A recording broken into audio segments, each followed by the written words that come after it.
Bienvenido al podcast que marca la diferencia. Que marca la diferencia. Cuando todos siguen la corriente. Palabras genéricas aseguran que ya todo está dicho. Imperceptible. Nosotros no.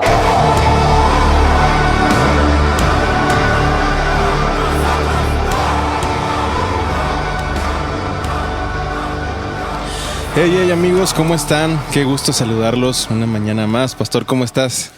Muy bien, güero, gracias a Dios. Una mañana diferente, muy especial. Tuvimos un fin de semana ocupado, Muy ocupado. Muy emocionante, muy bendecidos. Fue un fin de semana bien especial para nosotros como iglesia. Tuvimos nuestras reuniones plenarias de nuestra convención regional, tuvimos un taller en entrenamiento en evangelismo infantil, entonces de mucho provecho este fin de semana. Mucho provecho y también con muy buenos invitados, Por hermanos supuesto. muy queridos, muy bien recibidos por la congregación y que aman a Cristo, ¿no? Que es lo más importante. Unos repitieron, unos nuevos. Tuvimos al hermano David Arana, si no me equivoco. David Aranda. Ya el tiempo no nos alcanzó para poder platicar con él y que lo conocieran por aquí. Pero precisamente uno de nuestros invitados, hoy sí vamos a tener la oportunidad de conocerlo. ¿Quieres presentarlo, pastor? Por supuesto, tenemos aquí con nosotros a nuestro hermano Edwin Pérez, quienes junto a su esposa están encargados del ministerio de Evantel, al menos aquí en México y como tengo entendido en Latinoamérica también tienen su influencia en esos campos. Edwin, bienvenido. Muy buenos días, gracias por la invitación. Un privilegio estar aquí con ustedes. Oh, gracias, Edwin. A ti, gracias. Sabemos que tienen una agenda bien apretada, se la pasan viajando y tener la oportunidad de tenerte un día extra aquí con nosotros para que nos des la bendición de poder platicar con nosotros en este podcast, pues también nos honra a nosotros. Bueno, gracias por la invitación y estamos listos para responder lo que quieran preguntar. Ya dijo lo que queramos. Gracias por estar con nosotros. Y precisamente creo que acaban de llegar de un viaje en Sudamérica, ¿verdad? Estuvimos en Bolivia, en la ciudad de Santa Cruz. Fuimos invitados por la Convención Bautista Boliviana a un congreso de misiones y evangelismo. Y aprovechamos para visitar algunas otras iglesias con las que tenemos relación y presentar nuestro nuevo material en evangelismo infantil, cómo llevar a un niño a Cristo. Muy bien. Entonces, ¿a qué se dedican, Edwin? ¿Podrías platicarnos, Evantel, qué implica? Evantel existe tenemos una visión como ministerio. Nuestra visión es ver personas escuchar el evangelio en más lugares cada día.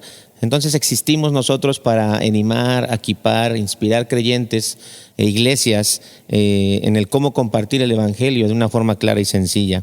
Y lo llevamos a cabo a través de diferentes recursos o seminarios o entrenamientos en evangelismo personal. Al día de hoy tenemos ya 3 disponibles en español. Tenemos un catálogo más amplio en inglés, pero en español ya tenemos 3. El primero es nuestro entrenamiento principal, tú puedes compartirlo. Tenemos uno para un evangelismo contemporáneo que se llama Donde quiera que vayas, y nuestro último material que hemos desarrollado para evangelismo infantil, cómo llevar a un niño a Cristo.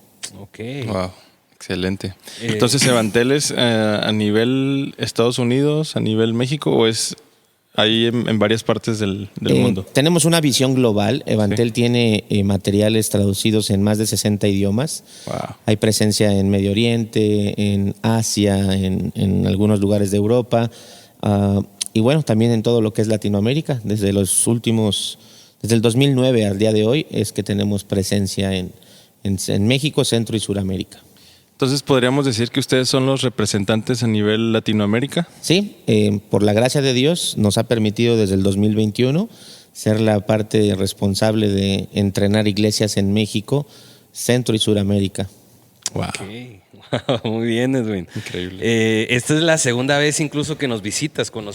Han sido un regalo de Dios para nuestra iglesia. Ya tomamos el curso de Tú puedes compartirlo. En esta ocasión, cómo llevar un niño a Cristo. Y ha sido de mucha bendición. Sabemos que Dios los usa a ti, a tu esposa Olivia. Han sido grandioso escucharlos. Pero obviamente estamos viendo como no sé, el fruto de todo un proceso que pasó en tu vida, en la vida de tu esposa, para llegar a ese 2021 donde les dan esta responsabilidad de estar a cargo de este ministerio. Es lo que quisiéramos Sí. En esta primer parte pues enfocarnos, ¿no? ¿Cuál fue tu historia? ¿Cuál fue el testimonio a través del cual pues Dios trabajó en tu vida para llegar a lo que hoy vemos, ¿no? Te digo, te vemos en la plataforma, te aprovechamos para que prediques en el púlpito, pero a lo mejor desconocemos lo que hay detrás de todo ello. Es una muy buena pregunta y quiero utilizar una frase que un gran amigo me enseñó hace algunos años. Quiero llamarlo así. Mi historia y la de mi esposa es una historia de perdón y el perdón cambia vidas. En el año 2015 es como empieza mi historia con el Señor. Era yo una persona que no conocía absolutamente nada de Jesús, de Cristo. Obviamente no tenía la menor idea de lo que era el temor a Dios, etcétera, ¿no? Recién me había casado con mi esposa, teníamos escasos mes y medio de casados, y en ese tiempo nos enteramos que íbamos a ser padres y por alguna razón tomó una decisión que Dios iba a usar para transformar mi vida. Decidí hacer un viaje a un país en Centroamérica, Costa Rica, y transportando mucho dinero, ¿no? Entonces, obviamente eso era un acto no permitido y al llegar al país de Costa Rica, soy detenido. Recuerdo que días antes de hacer ese viaje, mi esposa, al saber que estaba embarazada, empezó a leer su Biblia. Ella, cuando fue niña, alguien compartió el Evangelio con ella y la llevó a la iglesia. Y después de muchos años, ella quiso volver a tener esa relación con su Señor. Recuerdo que me compartió un salmo. Cuando yo soy detenido y llevado a prisión, recuerdo que me hacen una mini audiencia, ¿no? En la que me leen los cargos de los que me podían acusar. Y cuando yo escucho que el juez dice que puedo ser sentenciado hasta 20 años, en ese momento todo mi mundo se derrumbó, toda mi seguridad, lo que yo creía que era capaz de lograr, se vino abajo. Vino ese recuerdo de mi esposa con ese salmo, el cual no recordaba cuál era ni qué decía. Y recuerdo que entré en un profundo dolor y lo único que pudo venir a mi mente fue llorar y pedirle perdón a Dios. Al siguiente día soy trasladado a un centro penal en la ciudad de San José, Costa Rica, en un momento en esa cárcel donde había un problema muy fuerte de sobrepoblación. Y bueno, soy asignado a un módulo y antes de entrar al módulo recuerdo que estaba esperando a que los oficiales hicieran todo el proceso de ingreso y recuerdo pasar a unos señores con lo que al parecer eran Biblias, que ya después me doy cuenta que no eran Biblias, eran Nuevos Testamentos. Y lo único que yo pude hacer, recuerdo haber hecho, es acercarme a ellos y decirles que si me podían regalar una Biblia. Recuerdo que la persona que se acercó a mí me dijo lo siguiente: busca al Señor Jesucristo porque en Él está tu salvación. No entendí absolutamente nada. Recuerdo que simplemente tomé ese Nuevo Testamento, lo guardé como si fuera, no sé, algo muy importante. Y bueno, soy trasladado a mi pabellón, al lugar donde me asignaron. Recuerdo que un dormitorio para 18 personas habían 76 personas. Y bueno, una experiencia que nunca vas a olvidar, que nunca, siempre la tengo en mi mente muy clara, que no le deseo a nadie, muy, muy, muy, muy fuerte, ¿no? Pero bueno, ya en la noche recuerdo empezar a buscar el salmo que mi esposa me había compartido. Y cuando encuentro el Salmo 23, viene ese recuerdo vívido de mi esposa compartiéndome ese salmo, y fue la primera parte en la escritura que yo memorizo. Continúo con la lectura de la revisión de ese Nuevo Testamento y al final me encuentro con algo que conocemos muy, muy común nosotros, que es algo llamado plan de salvación, ¿no? Sí. Me encuentro con el Evangelio. Entiendo por primera vez en mi vida mi condición. Era yo una persona pecadora.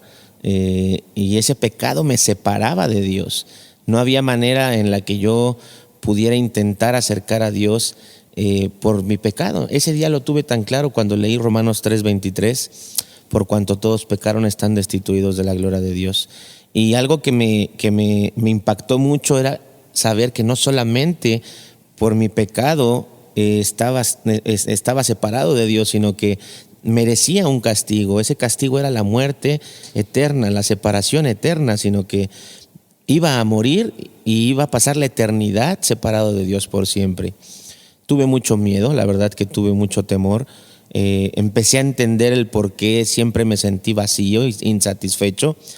Pero después recuerdo que encontré la mejor noticia que jamás pude haber escuchado. Recuerdo que en el Nuevo Testamento decía que Dios hizo un camino, ¿verdad? Dios respondió ante nuestra pecaminosidad y la respuesta de Dios fue enviar a Jesucristo su Hijo a morir por nuestros pecados y resucitar de entre los muertos. Recuerdo el pasaje claramente, Romanos 5:8. Dios muestra su amor para con nosotros en que siendo aún pecadores, Cristo murió por nuestros pecados. Yo toda mi vida sabía que Cristo había muerto, pero nunca había entendido por qué. En mi casa, en cada cuarto casi que había una cruz con un Cristo, una persona ahí colgada, pero nunca había entendido por qué. Ese día cuando yo leí que Dios me amaba, fue algo que causó conflicto porque yo dije, ¿cómo alguien me puede amar en la condición que me encuentro ahora, ¿no? Pero ahí decía que Él me amaba, ¿no? Y cuando yo entiendo también el por qué murió Jesús para quitar sobre de mí mis pecados, fue algo maravilloso que me llenó de esperanza. Pero no quedó ahí el asunto. Había una última parte en ese plan de salvación, en el cual me animaban o me comentaban, me compartían que yo me podía apropiar de ese perdón de pecados y vida eterna a través de mi confianza o mi fe solamente en Jesús. Debo ser honesto, no hubo alguien al lado mío que me dijera qué hacer, cómo decirlo. No sé si lo que yo le dije al Señor fue lo más apropiado teológicamente hablando, pero lo único que yo recuerdo que haberle dicho al Señor en ese momento, yo quiero tener mi fe en tu Hijo Jesús porque yo quiero que tú me perdones y yo quiero conocerte. No pasó nada sobrenatural, no tembló y se abrió la cárcel ni nada. Sí. Solo recuerdo que pude dormir en un lugar donde nunca me imaginé que hubiese tenido que dormir y experimenté una paz que nunca en mi vida había experimentado. Y dormí, pero como un bebé, así al lado de 60, 70 personas, dormí muy bien. Y al siguiente día lo único que yo recuerdo que tenía ganas de hacer era conocer a Jesús a través de ese Nuevo Testamento. Empecé a leer la Biblia muy rápido. Ese día en la tarde me regalaron una Biblia. En el centro penal donde yo estaba se hacían cultos todos los días, entonces alguien me invita al culto y bueno, así empezó mi historia. Empecé a conocer al Señor ahí en prisión a través de la Escritura. No había ningún esquema de iglesia, ninguna estructura denominacional, solamente era yo, la Biblia y el Espíritu de Dios, ¿no? Entonces fui creciendo, empecé a conocer personas, había voluntarios, misioneros que entraban a la cárcel, empezaron a discipularme. En muy pocas semanas me empezaron a llamar pastor ahí dentro de la prisión y en poco tiempo entendí la responsabilidad o la consecuencia de lo que yo había decidido. El exponer la palabra de Dios a otros sin una preparación previa más que Dios, su Espíritu Santo y su palabra, fue convenciéndome de pecado, fue convenciéndome de que yo tenía que decir la verdad, no podía ir a una audiencia y decir que yo era inocente. Entonces, al mismo tiempo yo tenía una gran necesidad de conocer, de volver a ver a mi esposa, ¿no? Una semana después que entré, recuerdo que tuvimos días previos una llamada, mi esposa y yo, y le compartí que había entendido el Evangelio, que ya sabía lo que era ser cristiano y que no entendía por qué, pero sabía que Dios nos iba a ayudar. Le pedí a ella que si su elección era continuar conmigo, pues que teníamos que hacer cambios en nuestras vidas, ¿no? Cambios como no mentir, no dejar de ir a una iglesia, etcétera, ¿no? Y me acuerdo que una semana después de eso sucedido, ella me llama llorando y me dice, hace unos días dijimos que no nos íbamos a mentir y yo no puedo más ocultándote esto. Cuando ella ya no supo nada de mí, ella se puso tan mal que cuando fue al doctor, el doctor al revisarla le dijo que no había más nada que hacer y casi a los 3 meses de embarazo ella pierde el bebé. Fue un momento muy fuerte, fue un momento muy duro en el que yo recuerdo que dije, no, yo no puedo más. Pero al mismo tiempo estoy convencido que Dios habló a mi corazón y me dijo, yo estoy contigo. Y recuerdo que en ese diálogo que se puede dar en tu mente o en tu corazón con el Señor, le dije, ok, voy a dedicarte el resto de mi vida, pero de alguna manera tú tienes que quitar este dolor que yo tengo aquí. Empecé a orar, leer la escritura. 6 meses después mi esposa llega a Costa Rica. Iba por una visita, no sé, a lo mucho 1 mes, pero Dios confirma en ese proceso que debía quedarse conmigo el resto de mi proceso. Fui sentenciado a 6 años, 8 meses, acepté los cargos. Recuerdo que compartí con el juez el evangelio, le dije que yo no sabía si ellos entendían, pero yo había conocido a Jesús y Él había transformado mi forma de pensar y entender las cosas y que aceptaba los cargos. El juez sorprendido me dijo, ¿en serio? Le dije, sí. Le dije, si se puede, deme la sentencia más chica que se pueda, ¿no? Claro. Y sí, me dio una sentencia de 6 años, 8 meses. Pasé 2 años y medio en prisión, día con día. Obtuve un beneficio. En esos 2 años y medio Dios obró fuertemente en mi vida. Al salir recibimos una beca para estudiar en el seminario. Empecé trabajando y a los pocos meses Dios me permitió empezar a servir a tiempo completo. Y es en el seminario donde conocemos el ministerio de Evantel. Nos graduamos, al mismo tiempo hicimos una capellanía penitenciaria, una universidad de Estados Unidos, un ministerio de Costa Rica y el gobierno de Costa Rica, como que hicieron una asociación y nos formaron por 3 años para ser los primeros capellanes evangélicos en el país de Costa Rica. Es interesante, tengo mi capellanía penitenciaria y ahora Dios me tiene aquí en México, ¿no? Pensamos mi esposa cuando empezamos como misioneros y después recibimos el entrenamiento para ser instructores en Evantel, que nuestro ministerio iba a estar en Costa Rica, ¿no? En ese tiempo había un director en el ministerio hispano y la idea era esa, ¿no? Que desde Costa Rica nosotros pudiéramos atender Centroamérica y Sudamérica, pero Dios tenía otro plan, ¿no? Cuando empezamos, un día me llaman y me dicen, Edwin, ven por tus papeles porque eres libre, tu sentencia terminó. Fueron 5 años, a los 5 años me entregaron mi libertad. No me expulsaron del país nada, simplemente me entregaron mi libertad. Entonces nuestra idea era quedarnos en Costa Rica. Ya teníamos un par de ministerios que nos apoyaban, iglesias, una casa, cosas, ¿no? Y cuando empiezo los trámites en la Embajada de México me dicen que tengo que volver a México porque hay un problema con mi pasaporte, al parecer un homónimo, ¿no? Alguien con mis mismos datos, ¿no? Entonces yo dije, bueno, es momento de regresar, ver a mi familia, pero nuestro plan era venir de vacaciones y el plan de Dios era otro, ¿no? Regresábamos 1 mes y a Costa Rica, ¿no? Cuando regresamos y vamos a la embajada, me cancelan mi pasaporte. A mi esposa le dan su pasaporte y a mí me lo quitan. Y no me dicen por qué. Me piden iniciar un nuevo proceso para poder comprobar que yo soy Edwin y que yo soy mexicano y que yo soy la persona que digo ser, ¿no? Y bromeando le digo a mi esposa, es que seguramente que ellos saben que yo nací de nuevo en Costa Rica, ¿no? Entonces, sí, están en ese asunto, ¿no? Fue un proceso muy largo, fueron 7 meses. Mi esposa regresa a Costa Rica y está 1 mes allá. Me vuelven a cancelar el pasaporte y le digo, no, ¿sabes qué? Regrésate porque no sé qué onda, ¿no? En ese proceso mi esposa vuelve a quedar embarazada cuando regresa a Costa Rica. Estábamos muy emocionados y 6 semanas después volvemos a perder el bebé. Fue un punto muy difícil en nuestro ministerio, muy doloroso. No hallábamos una respuesta, pero creo que Dios siempre obró en nuestras vidas. Yo pensé que el primer bebé era como el castigo por todo lo malo que había hecho en mi vida, ¿no? Pero Dios me dijo, no fue un castigo. Y me hice muchas preguntas, ¿no? Y mi esposa también estaba sufriendo mucho. Y honestamente nunca recibimos una respuesta, pero lo que sí pudimos experimentar es que Dios estaba con nosotros. Y reflexionando en la Escritura, aprendimos que Dios va a consolar a nosotros a través de su iglesia, ¿no? Y que es la iglesia la que trae consolación a nuestras vidas, para que en la forma en la que somos consolados nosotros consolemos a otros que están pasando por lo mismo. Y que la realidad de un mundo caído tiene un impacto en áreas que a veces no queremos ver, ¿no? Sabemos que no podemos encontrar tal vez la respuesta del por qué aquí, pero estamos convencidos de que el Señor nos va a dar esa respuesta o nos va a consolar en el momento que estemos en su presencia.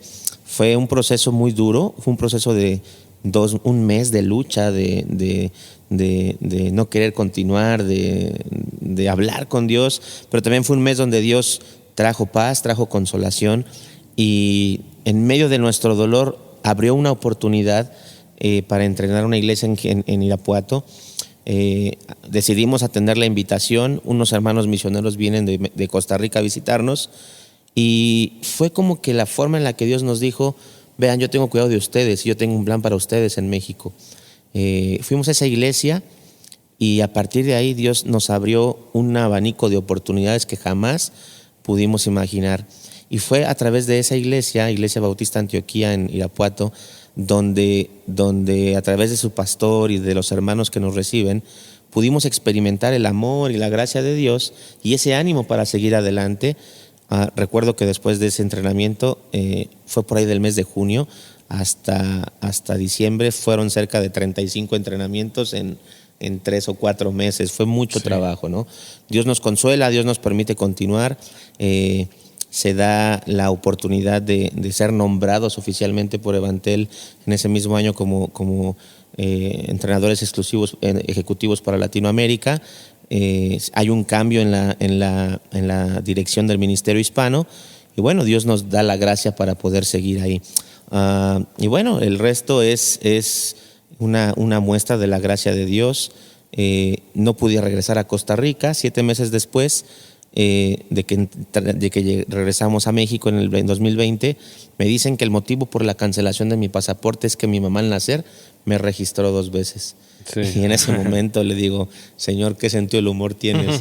O sea, si no me quitas el pasaporte, yo fijo me regreso a Costa Rica, ¿no? Sí. Y no soy parte de todo el plan que tú ya tenías para nosotros acá, ¿no? Entendí que no era la voluntad de Dios que estuviéramos en Costa Rica. Y me llevó un tiempo digerir que era en México donde teníamos que establecernos. Pero en ese proceso Dios nos dio mucha gracia, mucha bendición. Pudimos conocerles, pudimos conocer un montón de más iglesias aquí en México. Y 2 años después me entregaron mi pasaporte. Se hizo un juicio. Le pregunté a mi mamá, ¿me registraste al nacer 2 veces? Sí, dice, no me acordaba. Pequeño por cierto. Que no, que se me olvidó ¿Cómo que no te acordabas? Es que yo pensé que la primera nunca estuvo. Entonces yo cuando fui por la acta no la tenían y te volví a registrar. Pero no te preocupes, todos tus papeles están con la segunda acta, ¿no?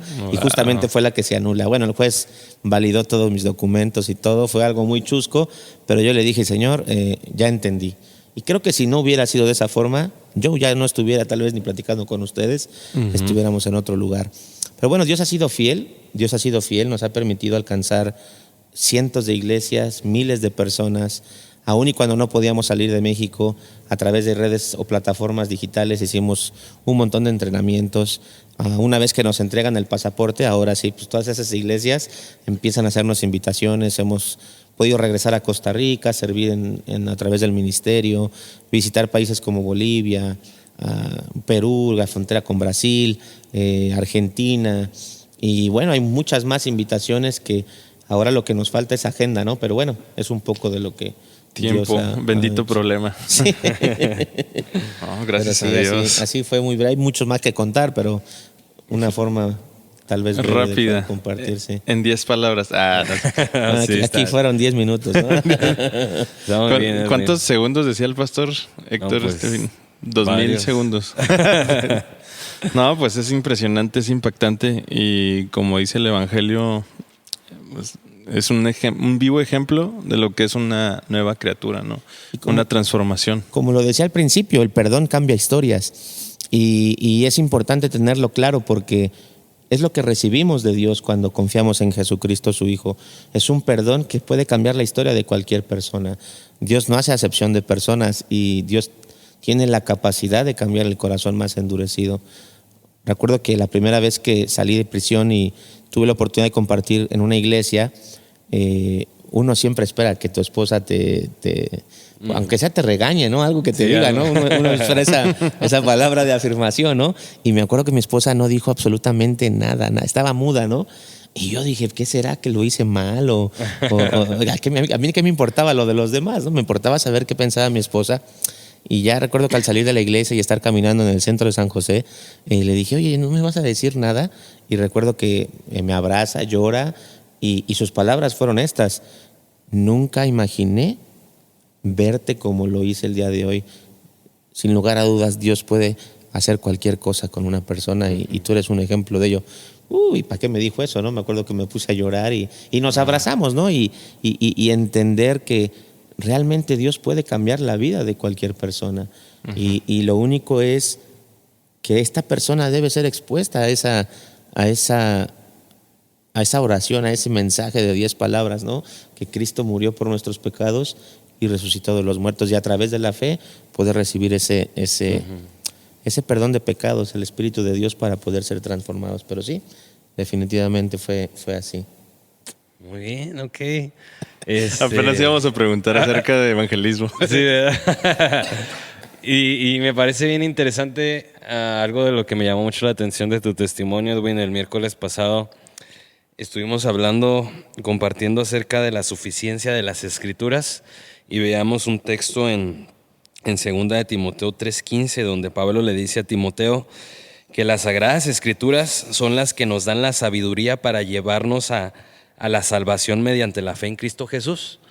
Y algo bien interesante que me llamó la atención al escucharte fue confirmar esta idea, ¿no? Que la Biblia, la palabra de Dios, nos da esa sabiduría para entender que la salvación es por la fe en Jesús, y a ti no hubo alguien que te discipulara al principio, que te compartiera. Simplemente fue una Biblia que tú empezaste a leer, porque la fe viene por el oír, y el oír de la palabra, y eso me llamó mucho la atención, porque aún en tu momento de vulnerabilidad, cuando uno tiene esa intención de buscar una respuesta de parte de Dios en la palabra, Dios responde. Más allá de tener una Biblia que adorna tu casa en la entrada de tu sala, y la lees y buscas la voz de Dios, Dios responde. Sí, definitivamente sí. Creo que la palabra de Dios es viva y eficaz, no tengo la menor duda. Pero alguien imprimió esa Biblia, ¿no? Sí. Y Dios usó a alguien para entregarme ese Nuevo Testamento. Yo siempre hago esta aclaración porque a veces hay corrientes o tendencias en el cristianismo que le quitan el valor o la responsabilidad a la iglesia de enviar misioneros y de animar a la iglesia a compartir el evangelio. Y creo que no debemos tampoco llegar a ese extremo.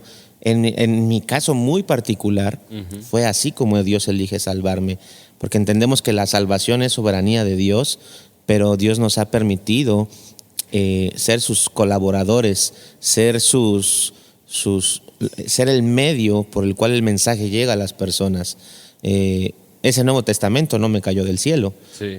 Un creyente que entendió su responsabilidad de ir a donde muchos no quieren ir, Dios lo usa para darme un Nuevo Testamento que alguien imprimió o que alguien costeó para que fuese impreso y puso el plan de salvación. Y sí, el Espíritu de Dios me guió, la palabra de Dios fue la que me dio esa sabiduría, como totalmente estoy de acuerdo, lo dice la Escritura, pero qué importante entender que sí tenemos un rol y un trabajo que hacer. No, nuestro rol y nuestro trabajo no tiene nada que ver con doblarle la mano a alguien para que crea o manipularle, sino con ser esos canales de esos vehículos, ¿no? Del evangelio, ¿no? Y desgastar nuestras vidas en que el evangelio llegue a la vida de personas a través de un tratado, a través de un Nuevo Testamento, de una Biblia o de la exposición del evangelio. Hablábamos en el entrenamiento de niños, un niño no puede responder al evangelio a menos que alguien le predique el evangelio. Sí. Y lo podemos llevar a lo general. Una persona no puede responder al evangelio a menos que alguien la exponga al evangelio. ¿Cómo fui expuesto yo al evangelio? Bueno, un Nuevo Testamento llegó a mis manos. Y el siguiente día un predicador entró y predicó 1 Corintios capítulo 15 del 1 al 8. Y el siguiente día alguien fue y predicó el evangelio. Entonces, yo tengo claro que Dios me salvó en ese momento que yo tengo muy vivido, pero siempre hay que saber que hay una responsabilidad que nos toca a nosotros. Quise hacer ese comentario. Totalmente de acuerdo, la Biblia es suficiente, la Biblia es eficaz, pero no es la regla, ¿no? Que como a mí me sucede, sea con todos, pero sí. Okay.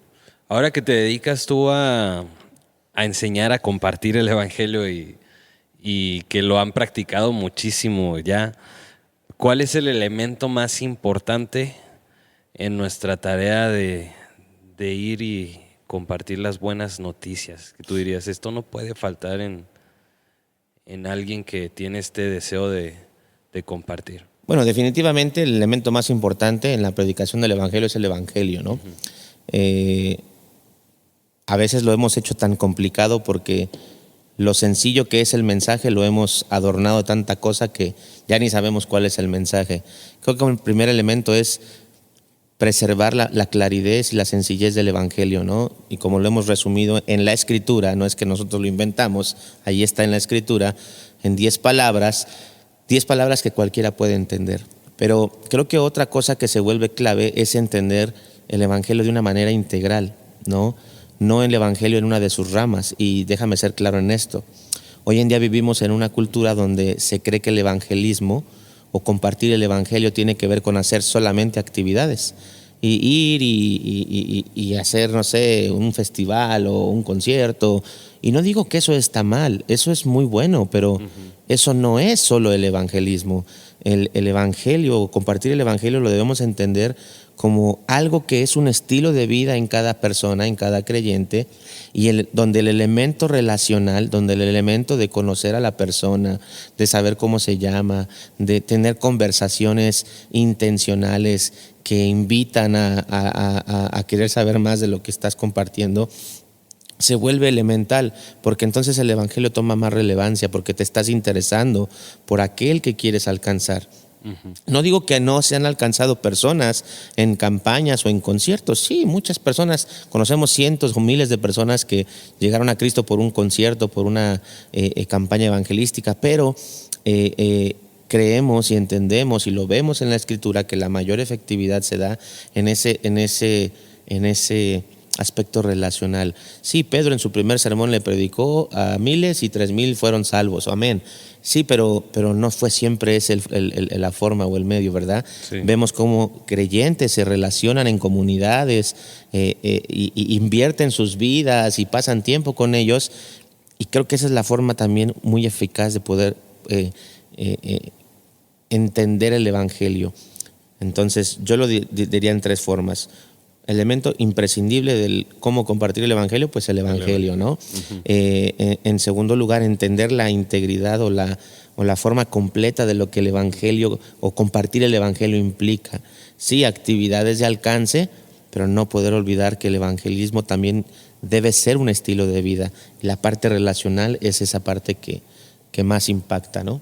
Sí, no, definitivamente. Y pues uno quisiera llenar eventos, conciertos, como tú dices, de gente que ya venga vulnerable y predicas y todo el mundo levanta la mano, todo el mundo dice yo acepto y todo lo que quieras, pero implica ese también trabajo de como lo veíamos ayer, un agricultor, de poder invertir tu tiempo y esfuerzo en relacionarte con las personas que quieres alcanzar. Eso para mí ha sido primordial al compartir con jóvenes que no conocen de Cristo, el buscar esa puerta abierta al relacionarnos con ellos, no simplemente invitarlos a un evento que, como tú dices, no le quitamos el mérito a lo que Dios puede hacer a través de simplemente una invitación. Me acompañas a este concierto que va a haber, a esta conferencia, y ahí Dios habla a sus vidas y a sus corazones,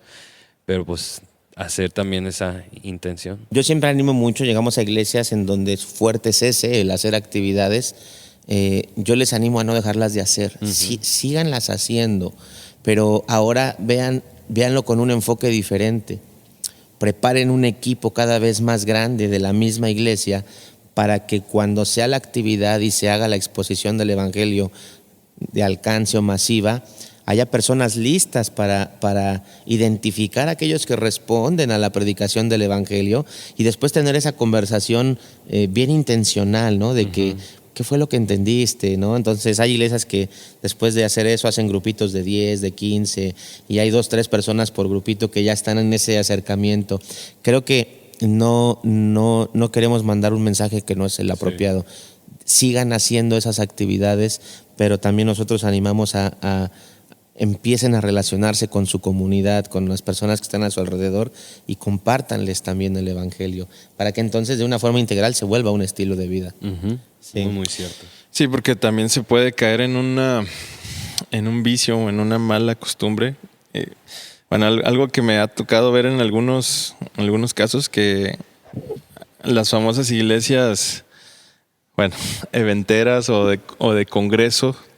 Y bueno, creo que en algún momento todos hemos caído en esa corriente, en que el congreso estuvo bien prendido, estuvo bien chido. Incluso hemos tenido algunos temas acerca de eso y que pues no podemos vivir en base a eventos, ¿verdad? Sino que la iglesia se tiene que mantener viva y activa, evangelizando, trabajando y utilizar más bien, o sea, ya cuando la iglesia está viva y activa y ferviente, pues ya ahora sí vamos a lo mejor hacer esos eventos y puede haber el mayor alcance o el alcance efectivo que se busca, ¿no?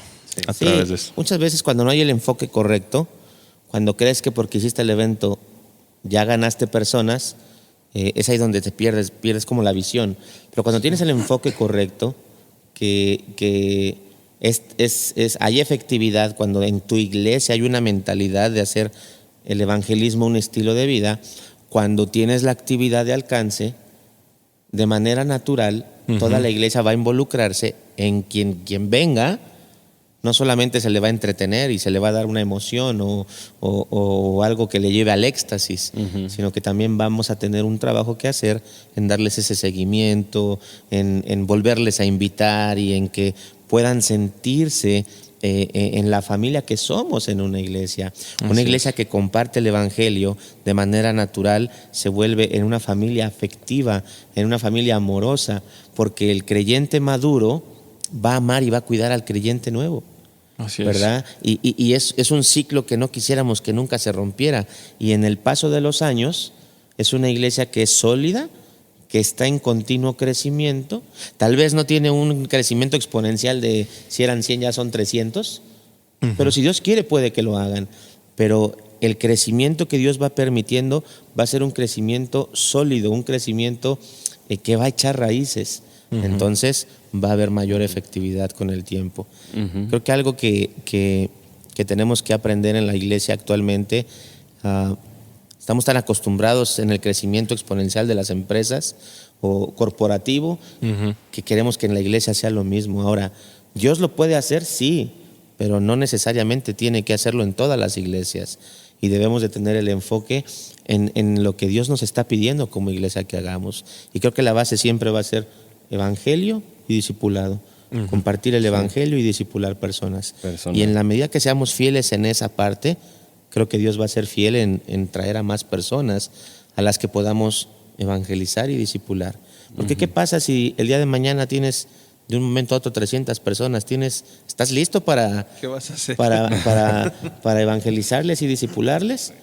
Pues tal vez no estemos listos y puede que eso, en lugar de ser una bendición, sea un motivo de tropiezo. Sí.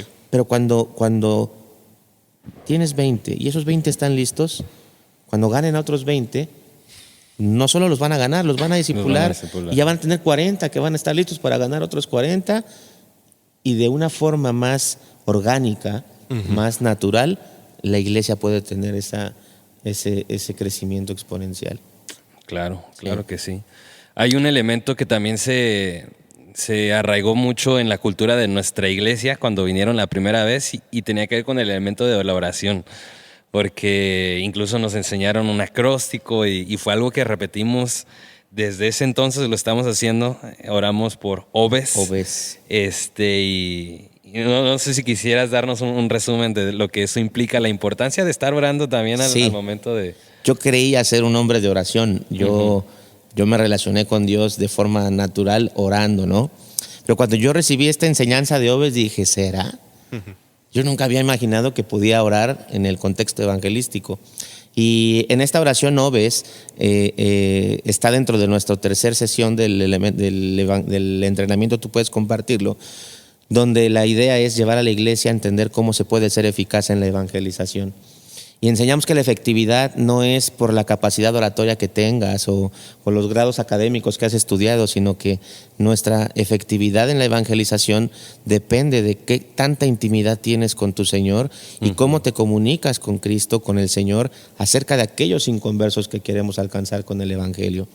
Entonces, con eso en mente, enseñamos 6 elementos que se han vuelto una estructura en el ministerio y en las iglesias a las que vamos, porque son 6 elementos basados en la Escritura, los cuales nos van a permitir ser eficaces en la evangelización. Y entendemos que una persona no va a responder al Evangelio a menos que sea expuesta al Evangelio. Entonces, el primer elemento de la oración es eso que le dijo Jesús a sus discípulos previo a enviarlos de 2 en 2, iba a enviar a 70 de 2 en 2, a todas las ovejas perdidas de Israel, anunciarles el evangelio del reino, ¿no? Que Cristo había venido. Y Él les dijo, la mies, la verdad, es mucha y los obreros son pocos. Sí. El mismo Señor de la cosecha está diciendo, no hay obreros. Entonces lo primero que enseñamos a orar es, oren por obreros. Y es impactante, no hay iglesia que no vayamos. Y cuando les estamos enseñando el tema de obreros y decimos, vean hermanos, cuando ustedes empiezan a orar por obreros, Dios les va a decir, amén, amén, ¿no? Y Dios te dice, tú eres ese primer obrero al que yo voy a enviar, ¿no? Te pone y eso, un espejo. Eso revoluciona, Okay. eso revoluciona a las personas porque muchos están sentados en la iglesia y no es que no quieran evangelizar, es que no se sienten capaces de hacerlo, no creen que Dios pueda usarlos. Pero cuando se los explicamos de esa manera, es increíble cómo la gente dice, yo puedo, ¿no? Y el desafío es ese, tú eres ese obrero, no tienes que esperar a que Dios te envíe a China, Dios ya te mandó a un trabajo donde le puedes compartir a alguien, Dios te puso a vivir en un lugar donde hay vecinos y tienes una comunidad a la cual puedes alcanzar. Posteriormente viene la parte de oportunidades, ¿no? A menudo nos preguntan, ¿cómo hacen para tener tantas oportunidades? Y la verdad es que no hacemos mucho, simplemente sabemos que hay una responsabilidad de pedir a Dios por esas oportunidades y también tenemos un equipo que está pidiendo por oportunidades y cada iglesia a la que vamos también sabemos que están orando por oportunidades y simplemente es eso que dice Pablo en Efesios 2:10, andar en esas buenas obras que Dios preparó de antemano para que nosotros caminemos en ellas, ¿no? Después viene la parte medular de la oración, ¿no ves? Orar por valor. Sí. La gente no comparte el evangelio no porque no quiera, porque no sepa, le da miedo. Sí. Y saber que Dios tiene una provisión abundante de valor para nosotros, sus hijos, además de dinero, salud y bienes materiales, también impacta, ¿no? El miedo no debe desaparecer para que nosotros compartamos el evangelio, porque si estamos esperando que desaparezca, nunca lo vas a compartir, sino que el miedo debe llevarnos a esa intimidad con Dios para entender que dependemos de Dios en el compartir el evangelio. Después viene éxito. También esto mueve mucho la mente de las personas porque el éxito se piensa como números, ¿no? Como ya llegaron 100, ya llegaron 50. No, el éxito inicia en que toda la iglesia predica el evangelio. Ese recibir con honor que habla Pablo en Tesalonicenses es que la gente escuche el mensaje. Cuando hay oposición, a veces ni el mensaje quieren escuchar, pero cuando Dios ha obrado, las personas lo escuchan. Y si Dios lo permite, las personas confían. Pero si no confían, no pasa nada. Ya hay éxito porque ya fueron expuestas al mensaje. Y probablemente fue un no para ti en ese momento, pero tal vez en la noche u otro día, Dios pueda traer a su mente las palabras que les dijiste y entonces ellos puedan confiar en Jesús. Después animamos a orar por seguridad y protección porque vivimos en un mundo donde hay un enemigo, ¿no? Y hay oposición. Tal vez aquí en México, prácticamente en todo el país no hay persecución a cristianos. Hay zonas, Chiapas, Oaxaca, no sé si en algún otro lugar, donde persiguen a los creyentes, pero a veces nos olvidamos que hay un enemigo que no está conforme. Y a veces se puede manifestar la oposición en un político o en un jefe de un trabajo o a veces en predicadores, ¿no? Entonces tenemos que orar por esa seguridad y protección y clamar por nuestros hermanos que sí están siendo perseguidos.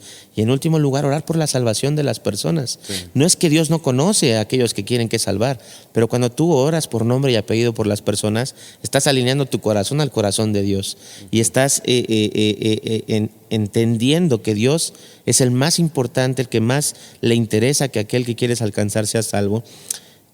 entonces ahí se da esa conciencia y tú eres más intencional en el poder compartir por Él. No es que la salvación no sea importante, no la dejamos de último lugar porque no fuese la menos importante, pero entendemos que alguien se va a salvar cuando alguien ponga el evangelio delante de él, y ese alguien son obreros. Entonces, esa oración por Obes se ha vuelto por más de 50 años uno de los estandartes del ministerio Evantel. Hemos resumido en algunos entrenamientos Obes por voz, ¿no? Pero la esencia es la misma, ¿no? Orar por obreros, orar por oportunidades, valor, éxito, seguridad y protección. Y la efectividad depende de cuánto tiempo inviertes hablando con Dios acerca del inconverso que quieres alcanzar con el evangelio. Sí, nuestro pastor frecuentemente desde entonces nos hace hincapié y nos recuerda nuestro folleto con la lista de 10 nombres de personas a las que por las que estamos orando para alcanzarlas para Cristo, y como te digo, se ha vuelto parte de la cultura de nuestra iglesia desde que vinieron y nos enseñaron esa estructura de oración, y bueno, somos un testimonio de ella, ¿no? De que sí la practicamos. Gracias a Dios. Y el pastor Héctor siempre nos lo recuerda. Amén, eso nos anima mucho. Así es, y para ir un poco finalizando esta área, esta parte del podcast, me gustaría que pudiera cerrar, pastor. Es algo que también hemos observado cada vez que ha estado compartiendo con nosotros. Una parte que se me hace esencial e importante en un sermón, siempre se finaliza con la invitación, la exposición del evangelio y un desafío. Entonces es algo que a mí me ha impactado, estoy seguro que a nuestra congregación, pero para las personas que nos están escuchando por primera vez, que pueden escuchar esta invitación. Sí, qué importante es cuando desde el púlpito tú enseñas lo que la iglesia tiene que hacer. Y creo que uno de los riesgos en la iglesia es asumir que todo el que está sentado en una banca en la iglesia es creyente. Sí. Y nosotros acostumbramos, siempre que nos permiten estar en un púlpito, a hacer esa invitación a creer y confiar en Jesús a través del método del evangelismo, que es una clave, un estandarte en el ministerio.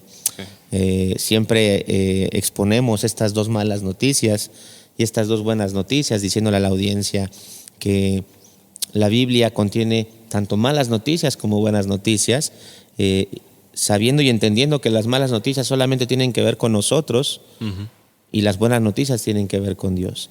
Y empezamos diciéndoles que la primera buena noticia es que todos somos pecadores, que la Biblia nos enseña en Romanos 3:23 que por cuanto todos pecaron, están destituidos de la gloria de Dios. Y el pecar, decimos que es cuando mentimos, odiamos y codiciamos. Y si alguna vez has caído en alguna de esas cosas u otras que no hemos mencionado, tú eres un pecador al igual que yo. Y cuando hablamos acerca de estar destituidos de la gloria de Dios, eso se refiere a esa incapacidad que hay o que existe de que por cualquier esfuerzo humano puedas hacer algo para llegar a Dios. Y eso nos lleva a la segunda mala noticia, ¿no? En donde no solamente somos pecadores y nuestro pecado nos separa de Dios, no nos permite tener comunión con Dios, sino que nuestro pecado merece un castigo, y a esto le llamamos la muerte, separación eterna de Dios. Dice Romanos 6:23 que la paga del pecado es muerte, ¿no? Y mucha gente piensa, bueno, yo voy a morir igual, pero no necesariamente eso quiere decir que vas a morir en este tiempo y ya. Esa muerte en la Escritura significa separación eterna de Dios. No solo mereces morir aquí y ahora, sino estar separado de Dios por la eternidad. Pero Dios sabía eso, Dios sabía que no había nada que pudiéramos hacer. Entonces Dios decidió hacer algo, dice la Escritura, y eso nos lleva a la primer buena noticia, la cual nos dice que Cristo murió por nosotros, ¿no? Y es aquí donde exponemos el Evangelio a través de un versículo bíblico, Romanos 5:8, que dice: mas Dios muestra su amor para con nosotros en que siendo aún pecadores, Cristo murió por nosotros. Y es aquí donde a la persona, a la audiencia, les explicamos que Él no solo murió por nuestros pecados. La Biblia es clara al enseñarnos que Él fue sepultado y que al tercer día Él resucitó. Y lo explicamos con la ilustración que llamamos el cáncer terminal, ¿no? Y les decimos, supón que estás muriendo de cáncer y en este momento llego con el doctor y le digo, dele mis células sanas a él y deme sus células enfermas a mí. Si esto fuese posible, ¿qué pasaría conmigo y qué pasaría contigo? Y la audiencia responde, no, pues tú morirías y yo viviría, ellos dicen. Entonces, precisamente eso fue lo que Jesús hizo en nuestro lugar al morir en esa cruz. Él cargó sobre de sí mismo nuestros pecados, recibió el castigo que tú y yo merecíamos. Te acabo de explicar que la paga del pecado es muerte. Cristo, con su muerte, pagó la deuda que nosotros teníamos por nuestro pecado.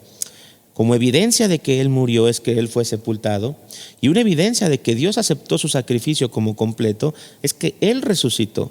Y se les hace el énfasis: no te olvides que Cristo murió por nuestros pecados y resucitó de los muertos. Y en último lugar les compartimos, así como las malas noticias se volvieron peores, las buenas noticias se vuelven mejores. Y les animamos a que podemos apropiarnos de ese perdón de pecados y vida eterna a través de nuestra confianza en Cristo. Leemos el versículo de Efesios 2, 8 y 9, donde nos dice la Escritura: por gracia somos salvos por medio de la fe. Esto no es de vosotros, es un don de Dios, no por obras para que nadie se gloríe. Les explicamos que la gracia es recibir algo que no merecemos, y que la salvación o ser salvos es ser librados del castigo de Dios por el pecado. Y la forma de apropiarnos de eso es a través de nuestra confianza en Cristo. Les explicamos que fe significa confianza.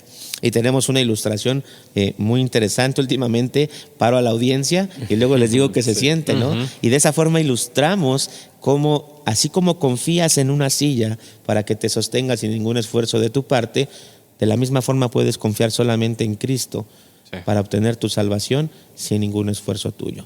Entonces cerramos invitando a la congregación a pensar si hay algo que les impide confiar en Cristo. Y si no hay nada que les impide confiar en Cristo, les animamos a confiar en Cristo y les guiamos en una oración para que le digan a Dios lo que ha sucedido con ellos. Esa es la manera en la que hemos venido haciéndolo, enseñándole a las iglesias, y ha impactado mucho a través de la vida eterna a muchos en una predicación tan sencilla y tan simple. Pues esta invitación es para todos los que no hayan confiado en Cristo hoy también. Y pues gracias, Pastor, por compartir esto con nosotros, por abrir tu corazón y por hacer el tiempo en la agenda para poder conversar. Y bueno, creo que tenemos un punto más antes de terminar. Bueno, pues el punto que toda la audiencia espera, ¿no? He escuchado a algunos que se saltan todo el episodio para escuchar solo la última parte. Llegan hasta allí. ¿Cómo la ves? ¿Cómo le podremos hacer para restringir esa posibilidad de que se salteen todo? Vamos a ponerlo en media hora. Toda la parte seria y se pasan hasta el final. Ha sido un éxito. Primero el pastor Héctor lo promovió y ya desde ahí ya sí. No nos deja no hacerlo. Pero bueno, tenemos una anécdota graciosa. Pastor, ¿tienes una? Uf, qué difícil es pensar en algo porque son tantas las cosas. Recuerdo una muy chistosa. Estábamos por hacer un entrenamiento en Monterrey y era pandemia. Entonces, una semana antes me cancelan porque toda la iglesia casi se enfermó de COVID, ¿no? Wow. Entonces, lo que hicimos el entrenamiento en línea. Y estoy durante el entrenamiento y un hermano de Salamanca, una zona de Guanajuato, hermano, lo estoy esperando aquí en la terminal de autobuses. Y yo estaba en el entrenamiento, ¿no? Nada más lo vi así de reojo. Y al terminar la capacitación en línea, llamo al hermano. Le digo, pero hermano, si yo ahorita estoy en un entrenamiento en Monterrey. ¿Cómo en Monterrey? Sí. Es que el pastor me dijo que viniera por usted. Wow. Le digo, pero si nosotros tenemos agendados hasta el otro mes. Era 29 de agosto y el entrenamiento con ellos era el 26 de agosto. A ver, espéreme tantito. Y me habla el pastor, ¿no? Hermano, ¿está en Monterrey o cómo? Le digo, estoy terminando un entrenamiento con una iglesia en Monterrey. Y me dice, oiga, ¿habrá aviones de Monterrey a Guanajuato? Dice, a León. Le digo, pues yo creo que sí habrá, pero ¿para qué, hermano? Me dice, es que ya estoy viendo aquí mi agenda y hermano, me equivoqué. ¿Cómo que se equivocó? Es que usted me decía que el 26 nos veíamos, pero usted me decía el 26 de septiembre y yo estaba en mi agenda que 29, pero de agosto. Es que, hermano, mañana la iglesia lo espera. No, me suelto la ría, le digo, pero pastor, le digo, ¿qué hubiera pasado si yo hubiera estado en Monterrey? Le digo, estaba en la Ciudad de México. Le digo, déjeme ver si hay un camión o algo, ¿no? Y no teníamos auto ni nada. Y me dice, hermano, aunque sea lléguese a Celaya, yo paso por usted a las 9 de la mañana. Y fue súper gracioso porque no teníamos maleta, no teníamos nada. Estábamos en casa porque los entrenamientos los hacemos en casa. Y es esa corredera, mi esposa, oye, arma la maleta, pum, vámonos. Y llegamos a la ciudad de Salamanca el siguiente día. Y a veces así pasa, ¿no? Entre una agenda tan ocupada, pero bueno, es uno que vino a mi mente ahorita. La verdad es que tu perfil está lleno de puras fotos donde están viajando, güey. Se nota que están bien ocupados. Están en movimiento. Sí. Pastor Rulis. Te doy el tiempo, güey, para que me inspires. Me cedes el lugar. Inspírame. Bueno, la mía es muy reciente. Probablemente al rato me acuerdo de otra, pero pues justo este fin de semana. Estábamos estos últimos días ahí como que preparándonos y poniéndonos de acuerdo para el tiempo de la alabanza, precisamente en la capacitación, en las reuniones plenarias en Parral, donde estuvimos este sábado. Pues ya más o menos teníamos el repertorio, ok, y lo terminamos de confirmar el viernes y ensayamos, no, sí lo vamos a hacer así, todo ok, ya está todo perfecto. Y pasé a recoger algunas cosas que necesitábamos. El hermano Alfredo nos facilitó un teclado, fuimos a Mioqui por él, un municipio aquí muy cerca de Delicias, pero al fin tuvimos que hacer un tramo más o menos largo. Y luego pues acomodamos cables y todo, alistamos todo, no hombre, ya perfecto, todo en los estuches y en lo que íbamos a llevar.